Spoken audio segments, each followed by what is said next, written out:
Do people grow beards because they have weak chins? Because that chin looks a little bit. But this isn't about chins or weak chins. I made a video a few days ago about the Critical Drinker's masterpiece of a movie called Rogue Elements.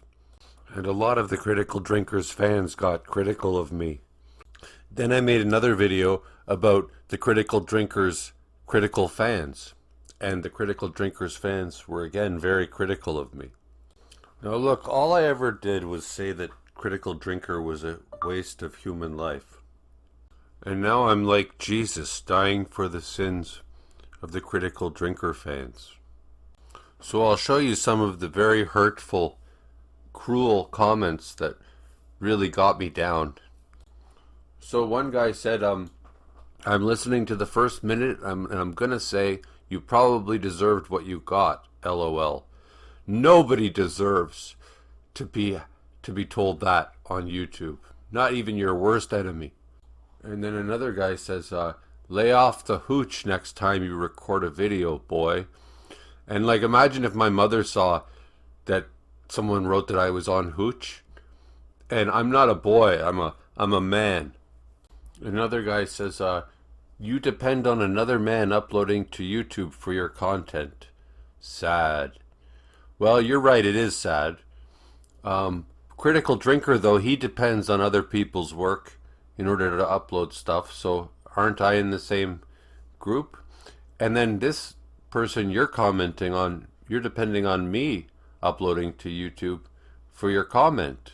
So we're all in this together, aren't we? And then one dude made a thoughtful comment about No Nut November, but he actually was measured.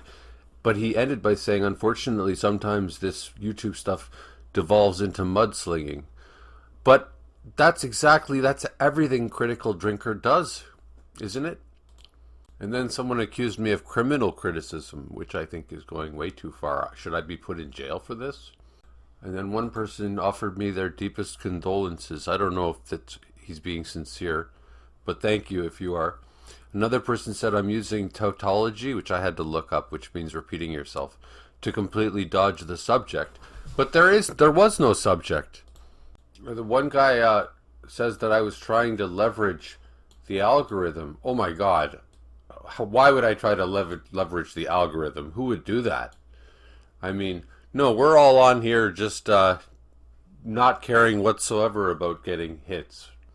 It's not like the Critical Drinker does that, right? And then someone says, who taught you how to make videos? YouTube videos. And I went to the Royal Academy of YouTube Video Making. So one guy writes, my God, this is an awful video. So then one guy writes, there's still time to delete this, mate. Well, I got news for you. I'm going to delete my whole channel because of this. Another person writes, it's just schizo babble. Okay, sure. And then someone informs me that the Critical Drinker isn't actually drunk all the time. And then someone goes, this is truly terrible. Don't quit your day job. Well, joke's on you. I don't have a day job. But actually, that's exactly what I said about Critical Drinker when he tried to make a movie. I said, don't quit your day job. You'll never be a movie maker. You're just a YouTuber. Anyway, this video got a hell of a lot of views for my tiny little channel. So it's kind of funny, like it got no likes, it got all negative comments, yet it got way more views than any video I've made in a long time, which is not a lot, of course. But the question is then, do you make such videos even if they get tons of dislikes and everybody hates it? If they get views? I tend to think yes. And from what I've heard, you should engage with the comments because that's more engagement. And that's all YouTube really cares about is engagement. So even if everybody dislikes it and complains, you should write back and you should like every comment. So that's what I did. But I have to admit that I'm deeply upset and hurt. All I ever wanted was to be accepted by Critical Drinker fans. Because I can do critical drinking comments too. I'm not saying I could ever be as great as the Critical Drinker, but I could try to do like a 10th rate Critical Drinker kind of thing. But anyways, because of all the negativity, it's just gotten to me. So I'm shutting down my YouTube account and channel because I can't handle all the emotional abuse from the critical drinker fans. You guys, you broke me. Like every YouTuber, I just came on here to spread joy and love. But it didn't turn out that way. So goodbye, cruel YouTube world.